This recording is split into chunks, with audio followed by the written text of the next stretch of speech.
time. That's the purpose of a phone. But to these 5 insecure, power-tripping bullies, it was the biggest mistake that she could have made in her entire life. June 2017, student 1 gets a phone call from a girl in her class's boyfriend. So some random dude in her class calls her, and I'm not even sure why he called student 1. Either it was random, maybe he had to ask her a question, maybe he wanted to talk to her, or maybe the girlfriend told him to call. I really don't know if it was a setup. But he calls student 1, she picks up, and that's it. There's no cheating, there's no affair, there's no flirting, nothing. Student 1 simply picked up an incoming call. And that is why 5 girls in her grade decided to beat her an inch of her life the very first time. They forced student 1 out of her house, hit her with flip-flops, demanding to know why she would even dare pick up this guy's phone call. Like, what's wrong with you? Are you a slut? They forced her to come to this karaoke bar. They call it norebangs in Korea, and it's a little bit different from the Western karaoke bars. You can actually rent private rooms. You have this big screen in your private room and these microphones. It's so loud. So they turn up the music in that norebang. They start hitting her with the microphone over and over on the head. They're punching her. They beat her until she was covered with her own blood. Thankfully, student 1 was alive. She did the right thing. The thing that everybody tells you to do if you've been a victim of a violent crime or if you've been bullied. She went straight to the police. The police did not hold up their end of the social contract. They didn't do their jobs. The police did nothing. The police found out that she had gone to the police and they decided they were going to teach her a lesson. They felt like they had to put her through something torturous this time, so she wouldn't even think to ever report them ever again. They said to her, "Do you think that we wouldn't notice that you went to the cops? Do you think we're dumb? You'll be dead the next time we catch you." They wanted to keep their word. 2 months later, September 1st of 2017, student 1 was invited by one of her close friends to go grab burgers and then go to the movies. Okay, look, she really needed this. Like, she needed this night out with a friend to de-stress, to eat some burgers and not worry about these 5 bullies that were harassing her every single day in school. So she gets ready and she shows up at this restaurant early. She sits down, she's got her burger ordered, and she's just sitting there waiting, anxiously waiting for her friend to get there. I mean, maybe she's staring at the restaurant door just thinking about the movie that they're gonna watch. Maybe they're gonna go grab food afterwards. Maybe they're gonna eat ramen at a convenience store. When suddenly the door to the restaurant swings open and her bullies rush in. 5 girls. They walk straight up to her and they say, "Get up. Follow us. You don't want to make a scene, do you?" I think the most devastating part about this is the bullies had gotten student 1's friend and forced her to set her up. So you know how her friend was like, "Come meet me for burgers?" The bullies were like, "Text your friend right now. Text student 1 right now." Her friend was never coming to get burgers.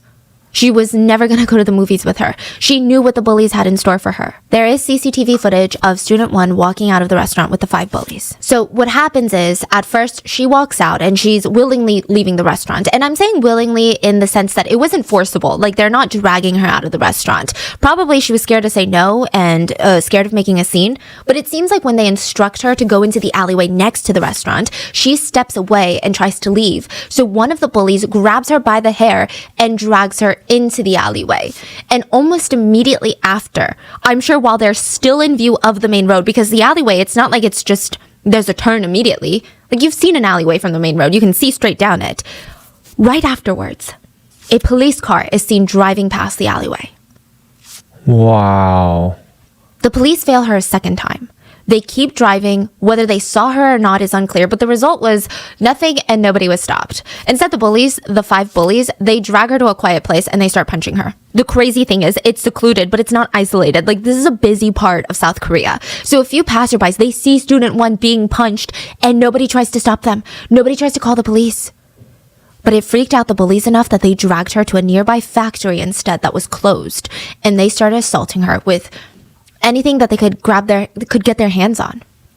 Out of the 5 bullies, it was mainly 2 girls doing most of the physical abuse. But there were still 3 girls just standing there, yelling, threatening the victim, watching as their friends assaulted her with iron pipes, glass soju bottles, bricks, chairs. They used a knife to cut her skin, and they burned her with cigarettes, and they found this vitamin 500 glass bottle. It's like these vitamin supplements in South Korea, and they're in these tiny glass bottles, and the glass is thick. It's probably thicker than a beer glass. And they start hitting student 1 with it, and they're screaming and laughing. How come this bottle won't break? Let's just hit her till the bottle breaks. They were laughing as they said this. They also laughed as they said, "I like the smell of her blood. Let's keep going, shall we?" The victim was suffering from serious injuries to her jaw, the back of her head. She was bleeding everywhere, and they complained, "God, why is she bleeding so much? Her blood is dirty." At one point, student 1 passes out, loses consciousness, and the bullies say, "Let's beat her up more since we're already guilty of attempted murder. Might as well." They tortured her for nearly 2 hours, and they did all of this thinking that they were going to get away with it, thinking that they taught her a lesson. They had no idea that they were recorded by the CCTV near the factory. The whole 2 hours of the assault was recorded, which I don't even know if they care.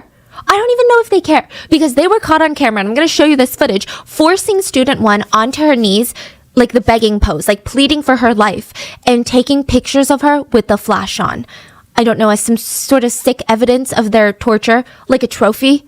Yeah, I mean, I guess they wanted to show it to others of like this, "Look what we did to her. Look what will happen if you go to the police and tell on us." They would later share this picture.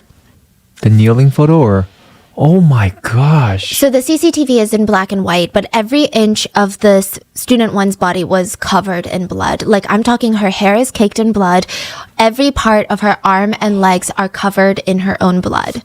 They took this picture with the flash on, and one of the bullies would actually send this to a senior upperclassman. And in South Korea, the social hierarchy of age is very intense. I'm sure you guys are familiar with this by now, but if you're a junior in high school, the sophomores in high school are usually bowing 90 degrees to you when they see you in the hallways. Like, it's not even an upperclassman, underclassman type of ordeal. Like, it's very serious. There's even a term you call someone like 언니, 오빠, 형, 누나, right? And the bully sends it to an 언니. So this is who's someone older than her, and someone that she actually is somewhat scared of. Maybe the bully's bully. I have no idea. But she sends this picture, and the 언니 texted back, "What did you do?"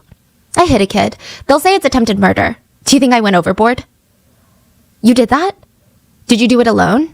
"You're a real psycho, LOL. Did you and your friend do it together? Answer me." She doesn't respond. So the 언니 texts back, "Answer me, you bitch. Are you really sending this to me right now, asking if it's okay? Wow, I'm getting really tired of you now. You need to control yourself better." That conversation is the most chilling, weird, normal, natural conversation I've ever heard. Like, what is going on? That's why a lot of people had a problem with this conversation once it started getting public, because that's not how you react to a picture like this. You don't just say, "I'm getting sick of you. You've been acting up these days." Yeah. To a picture like this. But thankfully, the 언니 does do something about it. She kind of sleeps on it, but she ends up bringing this picture to the police. And the 5 teenagers would be taken in by authorities, and only 2 would be charged as the main perpetrators. The only reason that they were caught is because this 언니 sent the picture into the police. When the bullies found out that the 언니 had reported them, they just scurried to turn themselves into the police, not because they felt remorse, not because they wanted to serve their time for their heinous crime, but they heard that judges are easier on them if they turn themselves in first. When they were questioned on why they did this, they said the victim was being rude to an 언니, which means, an upperclassman, which is a straight up lie. They did this because her boyfriend called student 1, and student 1, being a normal human being, picked up a phone call. Yeah. There's a picture of the floor of the factory where there's just blood staining the entire place where she was kneeled. And then these are her injuries, and that is her shoe covered in blood. Oh my goodness. That is her? Yeah. These bullies would actually only pay for their crimes by spending a few years in prison. The main bullies received 2 years in juvenile detention centers. Another bully received just a few months. And all of South Korea was pretty outraged. I think the feeling of injustice practically ran through the whole nation. The judge tried to argue minors are physically and mentally impulsive, and they don't have the same ability to perceive as adults do. The court's not going to try these teens under the same standard as adults. The girls, the bullies, they show guilt and reflection. We must acknowledge that there's room for change with educational rehabilitation. Okay, fine. Maybe with rehabilitation, there will be no such thing as bullying anymore. But that clearly wasn't the case. It's widely talked about. I actually made like 3 videos on it, okay? We've covered the whole series on our other podcast channel, Miss Mango Butter, Baking a Mystery, Baking a Murder, where we cover like fictional thriller shows, movies, and books. I can leave a link to those, but honestly, The Glory itself, the K-drama on Netflix, has been really good, and it's been touted as a prime example of the saying, art imitates life. So the glory follows the story of a woman named Moon Dong-eun, who's on this path of just pure revenge. Like, she's been plotting this revenge for nearly 20 years of her life. The story goes, she was bullied in high school by a group of rich kids. And this is no, like, normal bullying, not that there is any, but she was permanently disfigured. The bullies had held her down while they burned her arms and legs with a curling iron. They beat her, they sexually assaulted her, and they all got away with it. Back in high school, Dong-eun had tried to tell the school officials. She tried to tell the police about the bullying. They all refused to take action because the rich kids had powerful parents, that these administrators, that these police officers wanted to be on their good side. High school Dong-eun, she couldn't handle the mental and physical torture. So multiple times she contemplates and almost goes through with taking her own life. And in the end, I guess something in her just snaps. She decides, I'm not gonna end my life. I'm gonna get revenge. And she feels like her life is over already. Why die? And then what? These bullies are gonna go on living their best lives bullying more people? So she sets off on this 20-year-old journey to commit the perfect revenge to make sure that the bullies get what's coming to them. So the drama follows Dong-eun and the bullies that are now in their late 30s. And I think what makes this show different from all the other Korean dramas in the past that have just shown aspects of high school bullying is, which side note, Korean dramas do have a lot of depictions of school bullying.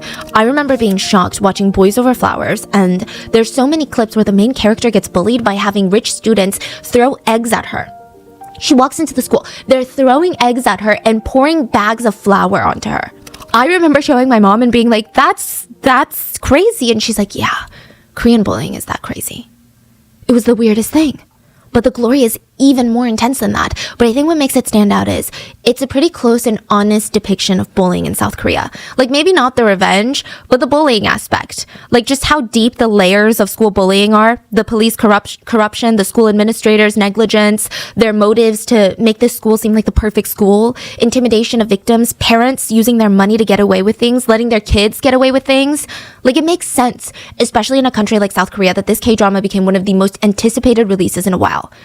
Which, side note, this is so pertinent to the story later.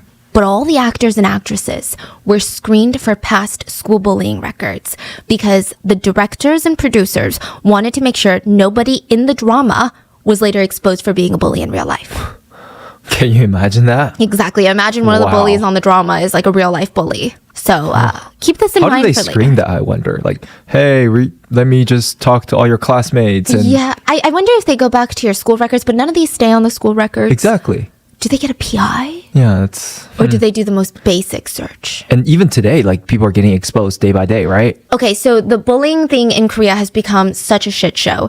A lot of K-pop idols and actors and actresses, just anyone in mainstream Korean news is constantly being accused of bullying. Some of them are true bullies, but recently we've seen a trend of false allegations of bullying. And it's completely ruined multiple people's careers. Yeah, because, you know, I think that's the problem with being a true victim and these false allegations is that it happens so long ago that there might not be enough evidence.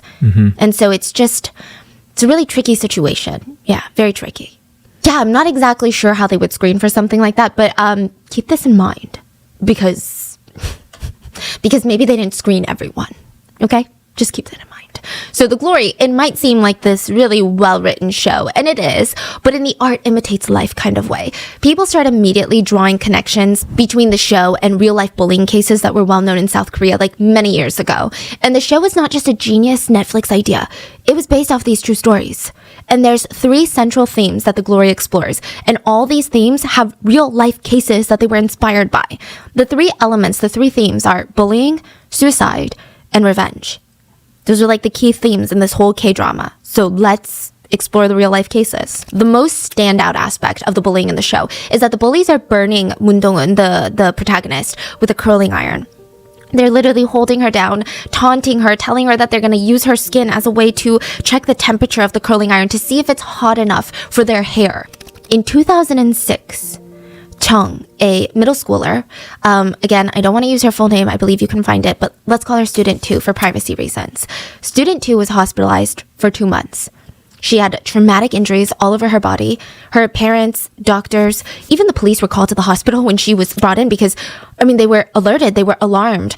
They were confused on how she got these injuries to begin with. They were concerned for her current health state, her mental state. It's almost like she didn't even realize that she was in pain, though. The whole time, she's just begging her parents, you have to let me transfer to a different school. You have to let me transfer to a different school. It's a bit of an odd reaction. The parents are more concerned about, what happened to you? Who did this to you? Why do you care about transferring to a new school right now? But she just kept repeating, you have to let me transfer to a different school. Please, I'm scared of my friends. Finally, with enough begging, student 2 tells everyone what happened to her. And it's a story that I don't think most of South Koreans have ever forgotten. According to student 2, her hell on earth started 20 days ago. It lasted a full 20 days. May 2nd, she was on her way home from school, and she always takes the same route. She always does. She listens to the music. She kind of just stares at the ground, and she's daydreaming when she sees several pairs of feet just right in front of her, blocking her way. She looks up. She sees a group of female students from her class. Let's call them A, B, and C. So 3 girls. They're known to be bullies. That's what they're known for in their class. So student 2, she always made sure to stay out of their way, kind of. She never really even existed in the same circle of friends. They're just the type of girls that she would avoid in the classroom. She wouldn't even make eye contact with them. So it was strange that they would just approach her out of nowhere. It was very random. Either way, they asked her a question. And maybe she was so scared. Maybe she didn't know what answer would be appropriate. But she didn't respond. She just kind of stood there with her head hung. And immediately, smack. Right away, she was physically assaulted for not answering the question. She said, I didn't do anything wrong. I didn't make a mistake in particular that I could think of. I think that they were just angry that I didn't respond quickly enough to their question. But from that day, I became their new target. The bully started demanding that student 2 give up all of her allowance to them. And when they burned through her allowance, so let's say she gets $20 a week, they would force student 2 to beg her parents for more money. She'd beg her parents, and when she tried to tell the police, my family doesn't have that much to spare, please, we don't have that much money, I don't have anything more to give you, they would start physically assaulting her. They would jump her, and that was just the beginning. Just the punches and slaps and the kicks, that was the beginning. Eventually, they felt like that wasn't getting the point across. So they sadistically pulled out one of their curling irons, plugged it in. 2 of the girls held her down by her arms. And the 3rd bully started burning her, holding the hot curling iron to her bare skin. Literally just like the drama, because the drama is technically based off of this case, or at least this aspect. She said that you could hear her skin sizzling off her body, and when they removed it, she's left with these big, giant red welts on her body, and that's not even the worst part. As it heals, you know how it fills with pus, and then eventually it scabs over? Student 2 said, it was so painful, I felt like I was gonna die. I couldn't even move or resist, I just wanted to run. They told me if I screamed from the pain that they would kill me. But that's not all. Once the wound started to finally heal and scab over, the bullies, the 3 girls, they would corner her after school and they would demand to see her wound. And while laughing amongst each other, they would rip the scabs off her body. Oh my God. Oh. Sometimes they would want her to be traumatized more, and they would force her to rip her own scabs off her body. She was also beaten with a baseball bat. She suffered from a protruding tailbone, which is a result of the abuse. And as student 2 is talking about what happened to her, she seems to kind of hesitate, as if there's more to the story. So the journalist, everyone's pushing her to open up, that she's safe now, she doesn't have to be scared of these bullies anymore. And she tells everyone that there's more scars on her chest. The bullies had tried to permanently disfigure her chest. There are streak marks all around. It looked like someone had taken a clothespin, a safety pin, and just started digging into her skin to make red slash marks everywhere. And it looked like it happened over the period of the 20 days. Some wounds were healing, some looked more fresh than others. Her father was, these are not public, but her father showed the reporters pictures for evidence to show them, yes, this indeed did happen. And it was like this gut-wrenching moment for the father.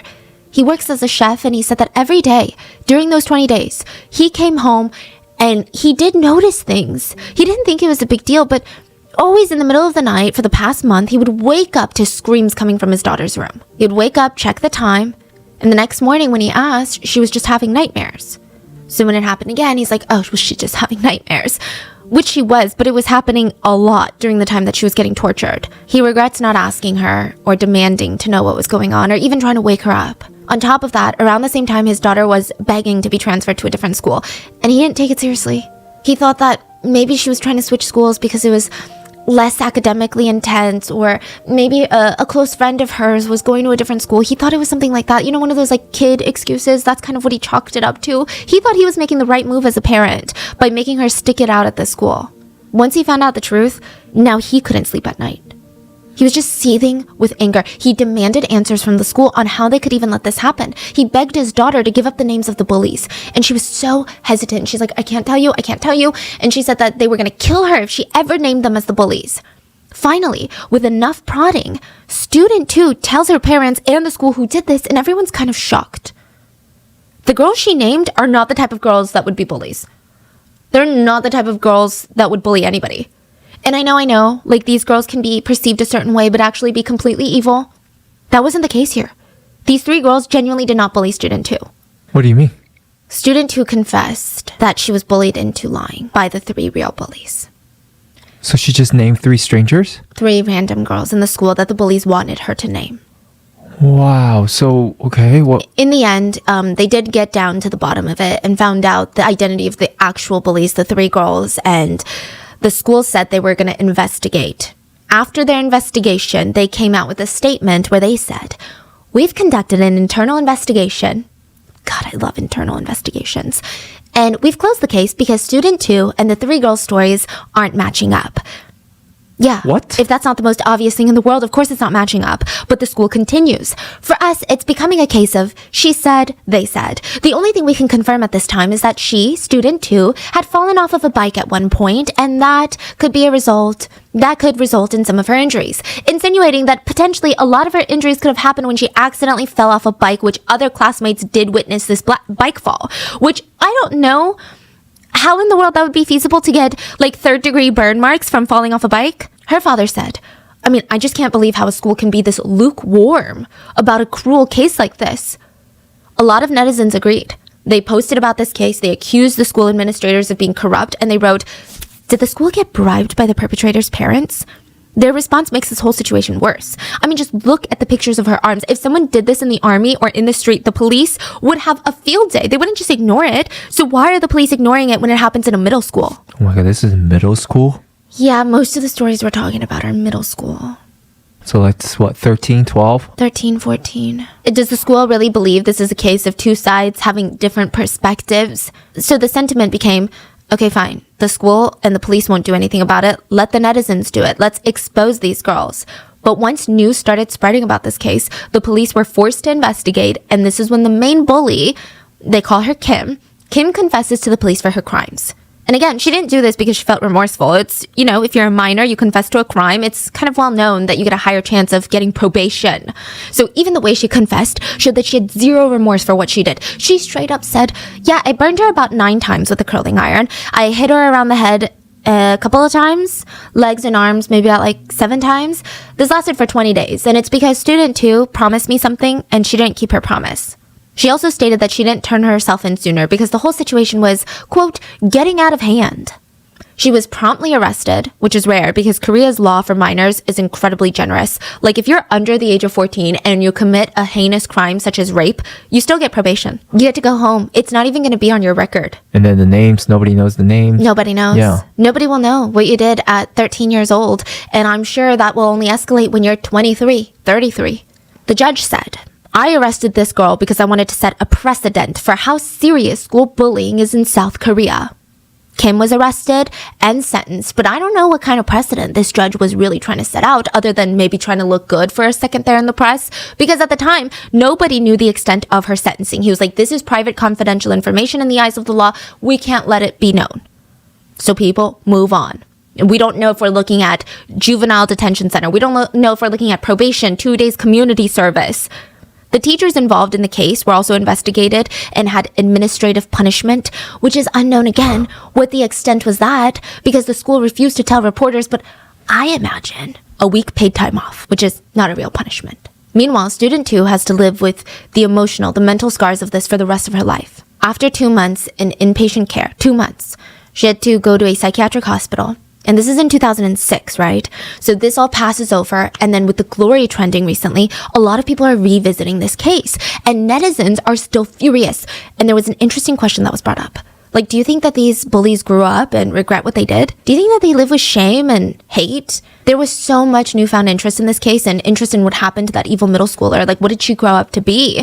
Now, obviously, we can't hunt this girl down, but huge news networks were able to dig into her sentencing in 2006 when the judge was like, I want to set a precedent for how we're going to take bullying seriously. Kim, the main perpetrator, was sentenced to probation, meaning she was basically arrested for show and went straight back home to her family that night. The only punishment, if you can even call it that, was that an officer might stop by her house once in a while to make sure she's following the laws and not bullying people. This is probably the lightest punishment that she could have ever received. This is also not going to stay on her permanent record, meaning she could go into any career field after torturing a middle schooler to the point of scarring her for life. She could go on to be a police officer. We don't know what she is right now. She could be a police officer, a doctor, worker, yeah. Yes, a nurse, truly, whatever she wants. And maybe she did become a healthcare worker. Like, can you imagine that? Not knowing that the doctor that you're supposed to trust with your life and health permanently scarred someone for the fun of it? Because that's exactly what happened to student number 3. Student 3, Park Sang-min. So she is in a whole news network recently. She has fully released her identity, but we're going to call her student 3. She's 31 years old right now. And her 2 bullies had burned her arms in middle school with a hair straightener. They had literally clamped her arm into a hair straightener. The 2 bullies would go on to become a nurse and a social worker. At 31 years old, student 3 was trying to move on with her life. I mean, as best as she could, right? She still couldn't wear short sleeves during the summers in Korea, which, if you know, it's scorching hot. Every time she wore short sleeves, she said that she would catch a glimpse of herself in the mirror and she would just burst into tears. But sometimes she would try to be strong. She'd be like, you know what? I'm going to wear this short sleeve. Who cares, right? And then she would walk out of her room and she would see her parents' eyes fall to her arms. And she would just see their whole energy, their mood shift. They would get emotional. They would get angry. And she didn't want to dig up these complicated, buried memories again for everyone. So she never really wore short sleeves. She also really couldn't go out to the hair salon without feeling anxious. And all of this has to do with the fact that in 2nd year of middle school, so like the 7th grade, bullies had forced her down, grabbed a hair straightener, clamped it on her arm for 5 minutes. Yeah, 5 minutes, leaving her with a permanent scar for the rest of her life. It didn't start like that, though. The bullying escalated over the course of a year till it got so bad, finally someone noticed. And it didn't start with a hair straightener. It actually started with $1. Student 3 said that she was minding her own business. And kind of similar to the last story, but 2 of the girls in her grade came up to her and asked to borrow $1. She's like, okay, these were random girls asking me for $1. I'm just going to give it to them. The next day, they asked for another $1. Okay, maybe they're hungry, they forgot their lunch or something. She gives them another $1. And soon, they're not borrowing dollars, they're demanding money. They would walk over and instead of, hey, can I borrow $1? It's like, hey, give me $1. And it wasn't just $1 anymore. It was suddenly $10, $30, $50, $100. When she asked them, wait, why do I need to give you this money? Like, I'm so confused. You haven't paid me back. What are you even using this money for? Like, why are you taking my money? They would say, because your existence is an inconvenience to me. So pay up. And maybe if it had stopped there at the financial bullying, maybe the trauma wouldn't be as life-altering, but eventually she ran out of allowance money to give them. They started becoming physical with her. They started slapping her and beating her. They would drag her to one of the girls' houses. So Bully A's house, and they would use her as a punching bag for hours. They would just make her sit in the corner of the room, and these bullies would sit and giggle, gaggle, gossip, and then the minute that they felt a little bit of anger rise in their system, they would walk over and just torture her for the fun of it. Later in interviews, people were confused about this. You know, they asked her, why did you go to the girls' houses? Couldn't you have just called for help or left? I mean, surely they didn't drag you all the way. Like, someone would have noticed if they're dragging you by the hair, right? They also asked how the bully's parents never realized that they were keeping a girl in the room just to bully her. Sometimes the bullying was for days. The bullies were very resourceful. They threatened student 3 that if she didn't follow them back to girl A's house, they would go and find her little brother and physically assault him instead. This was the threat that they constantly hung over her head. That's also why she never told the authorities, school administrators, or even her parents. She knew that the bullies would probably get off light anyway, and her brother would be their new target. So I think this is where the system is wrong. You know, I think if you're in a situation like that, you can tell the administrators and something does take action to the point where they cannot hurt you or your loved ones, then of course people are going to say something. As for the bully A's parents, she lied to them. She's like, Amma, this is my friend and she just ran away from home. Her mom is super abusive and she's even contemplating suicide. I just want to be there for her as a friend. Is it okay if she sleeps over for a few days? The mom would be like, wow, daughter, you're such a good friend. And since bully A's parents would both work really long hours, they would all be at bully A's house and using student 3 as a punching bag. The abuse went from punching and slapping to grabbing a fork and stabbing it all over her body, like head to toe. The two bullies would grab whatever item was nearby and they would throw it at her face. One time they threw a plastic pipe at her face and it permanently damaged her cornea. And she has slight vision problems ever since. The longest time she's ever stayed at her bully's house was for 3 days and they basically starved her the entire time. During this interview, student 3 was asked, why didn't you try to leave at one point, you know? Especially when your eye is damaged, you didn't try to ever run away from the house? And she said there was no point. One time she did.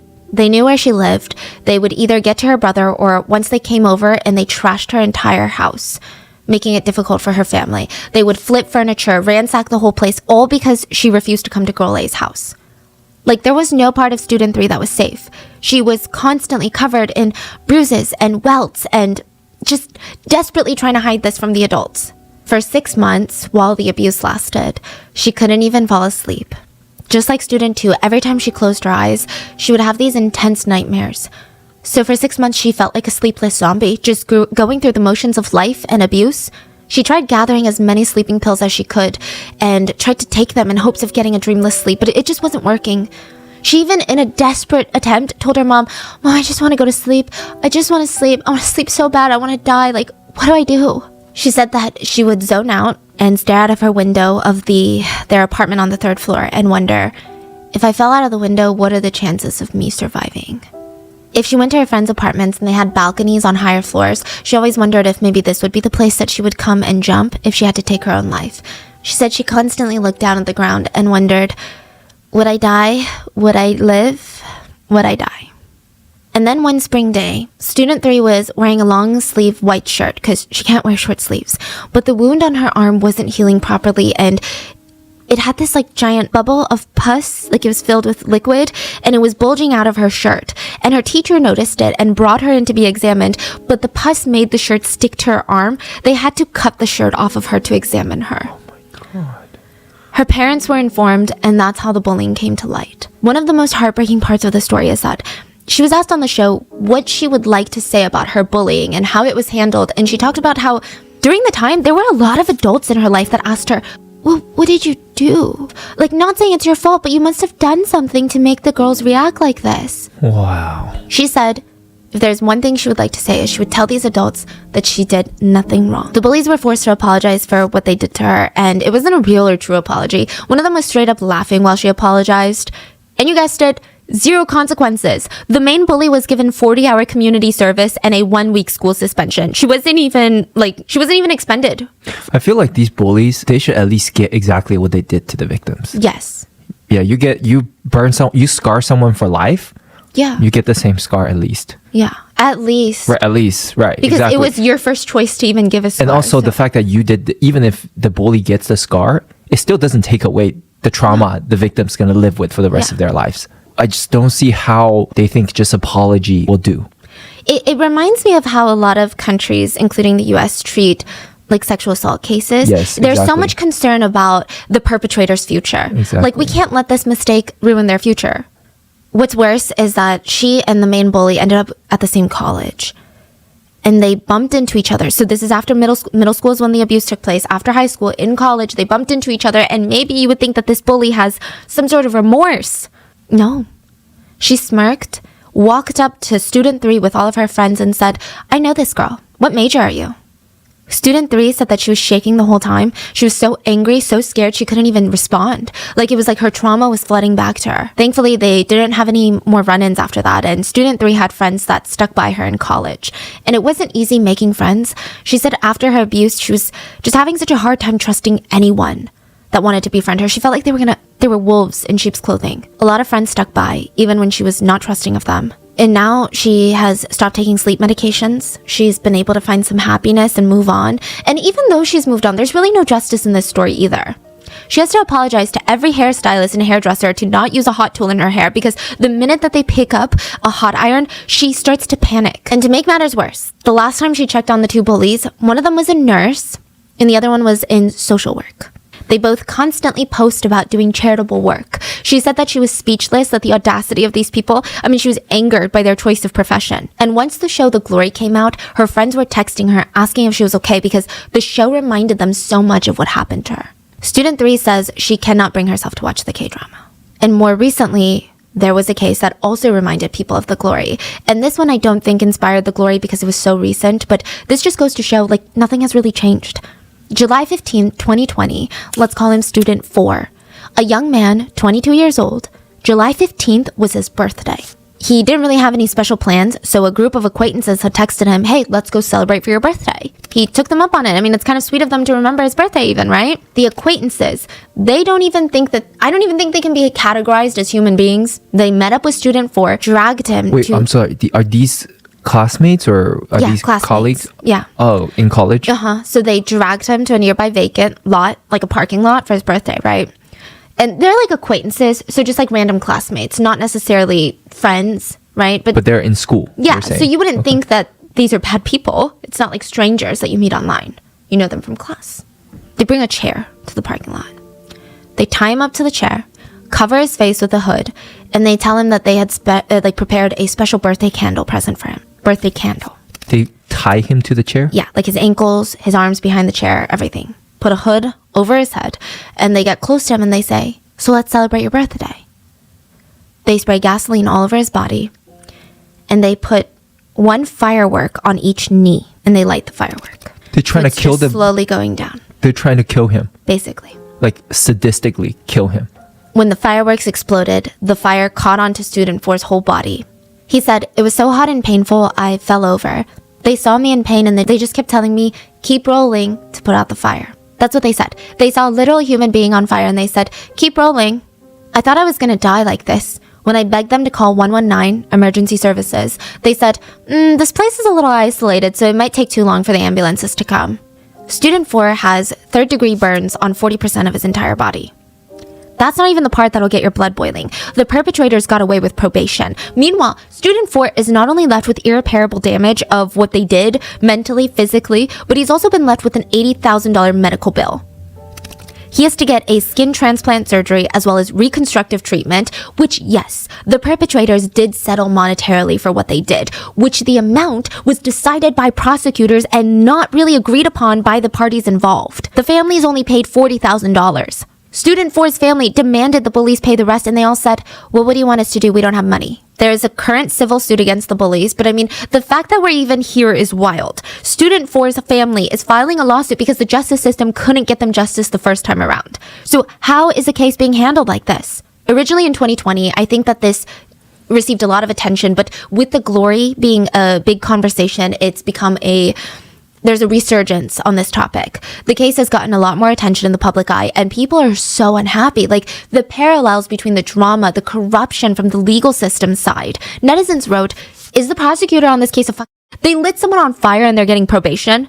To all the prosecutors in this country, how exactly are you calculating these crimes? How do attempted murderers end up with probation? Does the victim need to die for perpetrators to be punished? A person was almost burned to death and probation?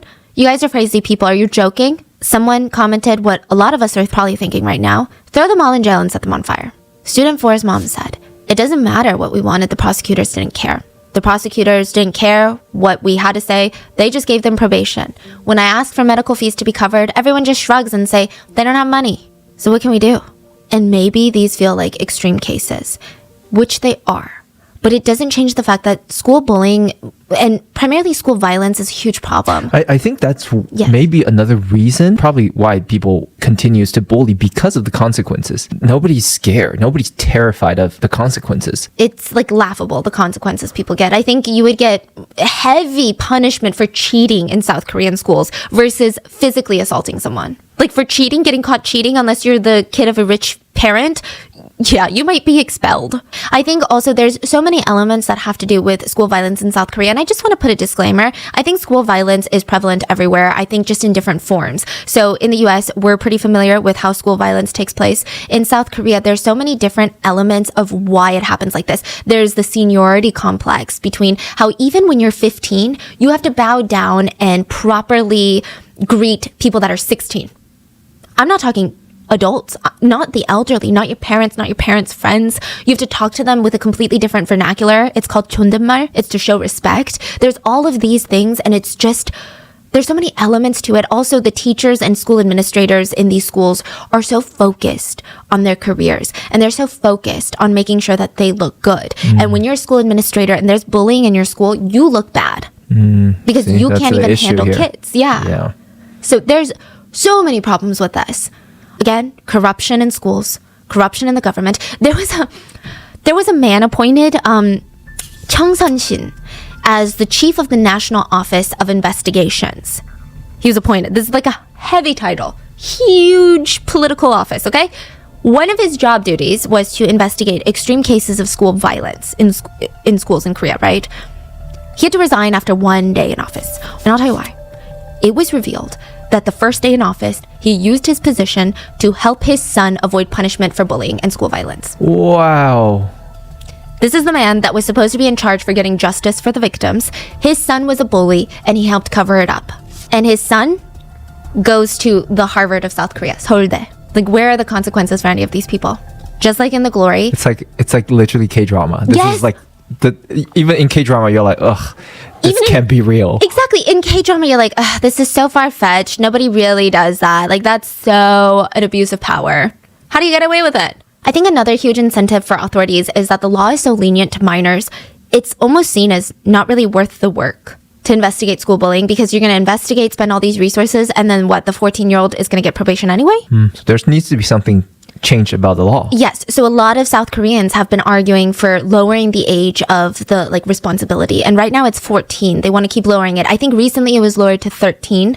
There should be a whole different set of laws for school violence, I think. Side note, the government does try to make it seem like they're doing a lot to stop violence, like installing more CCTV cameras near schools. But it's not really helping. There's about 20,000 CCTV cameras nearby schools around Seoul. 93% of them are said to be so low in resolution, it can't even identify who the bully is. Like potato. It's so grainy. You can't tell which student is who. You can't tell which student is being beat and which student is beating. So I don't know why they're trying to pat themselves on the back for this. And again, I'm not trying to say South Korea is the only one that's bad. I mean, again, look at what's going on in schools all around the world. It's horrible. But nearly 1 in 10 students in Korean schools, elementary through high school, 1 in 10 have suffered from school violence. Not just bullying, not verbal bullying, not being an outcast, not being a social pariah. I'm talking violence. 1 in 10. That's 10 out of every 100 students that is physically assaulted in school. We've talked about student 1, 2, 3, and 4 out of the 100. Let's talk about student 5. This case caused international outrage. In 2021, a Mongolian student living in South Korea was tortured for 6 hours by school bullies. 6 hours. They recorded the assault. They tried to sell it to other classmates for $5. The video. That's so freaking crazy. Like all these cases, they record it. Yes. All these bullying. They take pictures, they record it, they brag about it, they send it to their friends and classmates. It's like a sick thing they do. I see a lot of people liken it to gang activity. So in gang activity, you almost flaunt your crimes as a threat to others. Like, you see what I'm willing to do, right? You see what I've done. I'm not even scared. I guess it's supposed to establish some sort of street credit. I mean, they do get away with it. So, I can't even call them stupid because the law is stupid and they get away with it. So student 5, the Mongolian student, had moved to South Korea about 10 years ago. So she's 14. She's basically been born and raised in South Korea. Not really, but she came here when she's 4. It's as much her home as it is anybody else's. But there are 4 excuses of a human being that did not think so. They basically kidnap student 5, kidnap her around midnight, July 3rd of 2021. They hold her for 6 hours, beat her. They humiliate her by placing her underwear on her head, taking videos of that. They wrote racist slurs on her forehead. They tied her up. They punched her over and over in the face. They were so proud of themselves. Like I said, they tried to sell this footage to their fellow classmates. Eventually, they were taken in by authorities. 2 were sentenced to a juvenile center, but 2 of them, since they were younger than 14, they couldn't even be held criminally responsible. And it's not just the older kids. Student 6 was 9 years old when her nightmare started. Like, these kids that we've been talking about so far have been 14, 15, and that's so young. That's so young. But student 6 was 9 years old. This is a very recent case in the winter of 2022. So just a couple months ago, a 12-year-old boy had called up student 6, a 9-year-old girl, that he went to the same school as. She's in 3rd grade. And he's like, hey, come onto the rooftop of the apartment that we live in and let's hang out. I want to play fun games with you. And he's like forcing her to come to the rooftop to play with him. He had made a surprise for her to play on. It's the winter, so it's snowing a lot in South Korea. This is in school or what? No, after school. They go to the same school. Oh, okay. What is that? He said it's a snow bed. Uh-huh. He told her to lie down. She was sexually assaulted by the 12-year-old boy. After that, he convinced her to send pictures of herself to him and threatened to make her a wangta in school, meaning a complete loner in school if she did not. She was too scared to say anything, and the only reason he was caught was because a school teacher happened upon the messages by chance. What's crazy is, the school did not take action. He graduated soon after the incident, out of elementary school. No criminal record, nothing, because he's 12. The victim and her parents, they didn't even get any sense of justice. In fact, they're trying to save up to move out of this apartment building because their daughter, 9-year-old daughter, is too scared to even take the elevator. Like, she's so traumatized. There's nothing they can do about it. Legally, because he's 12, he's not going to have a criminal record if he's punished. He's going to get probation, or he's going to be sent to like a correctional home for a few days. That's that. So it's not really shocking that in the past 10 years, South Korea's suicide rates in youths has jumped nearly 50%. About 25% of Korean youths have thought about taking their own lives. And about 25% of that number said they wanted to end their lives due to school violence. You're saying 25% out of Everyone all want to youth? take their own life. Yes, have thought about it at one point. A quarter of all Korean youths. Korea has one of the worst suicide rates in the developed world. And then 25% of that. School violence. So we've covered bullying. And one of the last central themes in The Glory was revenge, right? And it's said that that element in the whole show was inspired by a Japanese case, the case of Student 9. Student 9 plotted 12 years to murder the classmates that bullied him. He waited over a decade to try and enact his revenge. So there's not too many details on his school violence or his bullying experience, but Student 9 never really had friends. Like, he didn't expect to get bullied, but he was kind of introverted. He was a bit shy. He never got along with too many people, but soon after elementary school, in middle school, these kids started coming up to him and started beating him up. They would hit him with wooden chairs. They would mock him, pour things over his head, lock him in the supply closet. That was just the start. Eventually, they start tearing off his clothes to humiliate him. They would force him to strip naked in front of girls. Student 9 tried to report the bullying to teachers and parents, but they did absolutely nothing. Instead, they asked him what he did to piss them off. They told him toxically, be a man, stand up for yourself then. It didn't get any better during high school, but I think his whole mindset shifted. He went from being this depressed middle schooler to being angry. He wrote in his diary, today was my 18th birthday. I'll let those stupid guys who made me suffer die with me. This is the only reason I'm alive now. He shifted his whole life plan to enact revenge. He studied hard during high school, he got into college, and he started majoring in chemistry. And it was all part of the revenge plan. He wanted to gain knowledge and access to the resources he needed to follow through with a mass murder. He wanted to kill 45 people, and himself, so 46. He said he would devote his 20s to learn how to make a homemade bomb with his chemistry knowledge and find out the best way to kill them all. He wrote in his diary, I've been thinking about all the ways to kill them, but in the end, using chemical toxins seems to be the best. I even majored in it during college because this is my life goal. And when he turned 27, it had been nearly 12 years, he gathered all 40 of his classmates, 5 teachers, and asked them when they would be available for a class reunion that he was organizing. Oh, so from that same exact class? Yeah. He told them he would have drinks and food all there, and he had no regrets on what he was about to do. Even though only a few of his classmates were the actual physical abusers, he felt like they all deserved to die. He wrote in his diary, I finished the experiment. It's been so painful for me to stay alive. This is all gonna end soon. All those who have treated me like a bug are about to get what they deserve. He filled the beer bottles with arsenic. He made homemade bombs to kill all 46 people in attendance. And for backup, he brought a remodeled gun. He thought if the bomb failed, he would kill them all one by one. But he did not take his mom into consideration. days leading up to it, he was so dead set on his revenge plan. He was so distracted. He didn't realize that he had left his diary out for his mom to read. She had been worried about recent behavior, and she read it, realized what he was planning, what he had planned for 12 years of his life. She reported him to the police. He was promptly arrested. The beer was confiscated, the bombs, the guns, they were all retrieved. And after the arrest, Student 9 said, "I just wanted the world to know what I went through, what I felt growing up." He was charged with 6 years in prison for the attempted murder of 45 of his classmates and teachers. It is said that Student 9's story heavily inspired the decades-long revenge plot in The Glory, the drama. So that's 1 through 9 of the 10 out of 100 students who are physically abused in school. And Student 10 was kind of an unexpected one. Just before The Glory Part 2 was released, literally hours before Part 2 was released, Student 10 came out to accuse the producer of The Glory for bullying. What? An Ki-ho is a producer on the show The Glory, and it's said that a former classmate from the Philippines, because producer An studied abroad, Student 10 said, yeah, he himself was a freaking bully. In 1996, he was in middle school. Student 10 was in middle school. Producer An was in high school, but he was dating a middle school girlfriend, right? And Student 10 and his friends had teased the producer's girlfriends. You know, like just very middle school play, bickering, joking around. But Student 10 was suddenly summoned to be brought in front of the producer and his friends like they were some sort of panel judges. And from there, Student 10 was jumped by the producer and his friends. The assault lasted for nearly 2 hours. He said he was threatened by the producer and his friends, and he was yelling at him, "I'll bring a knife and I'll stab you."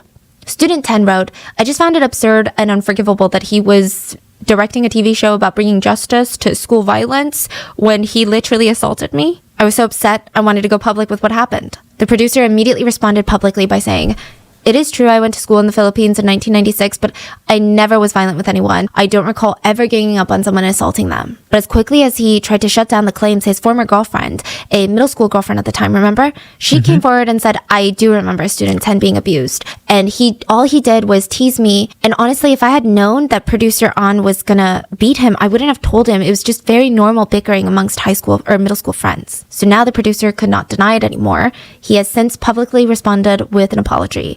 A representative said, "The producer deeply asks for forgiveness from the bottom of his heart from those who have been hurt by this incident. He wants to express that if given the chance, he would like to apologize in person or via call." That is the irony, huh? Yeah, the fact that they screened all the actors and actresses, but not the producers or the directors or the writers is kind of beyond me. I hope this is bringing a lot of lights to this school bullying situation, no? Yes, it is, and it's... You know, I think the deeper... Okay, so that's how I felt when I was first looking into it, right? And I'm like, okay, this is really good. But then I also saw some very, like, really deep rabbit hole stuff where recently a couple of K-pop idols have been accused of bullying, and then it came out that they were not bullies, and it completely ruined their lives. So it's getting very strange. Yeah, but I would say overall, yes, this is a huge plus. Yeah. But I don't know if it's the government's going to do anything. I'm assuming... I don't know, actually, because there have been so many cases where the public is outraged, and we try to sign all these petitions, and we do everything we can, and then nothing happens. But it is a global problem. Like, violence in school seems to be just prevalent everywhere. And yeah, you can say in Korea it's only 10% of students that experience violence at the hands of bullies, but 10% is a lot. And these are just some of the stories of the 10%. Let me know your thoughts. Did you know that The Glory was inspired by real cases?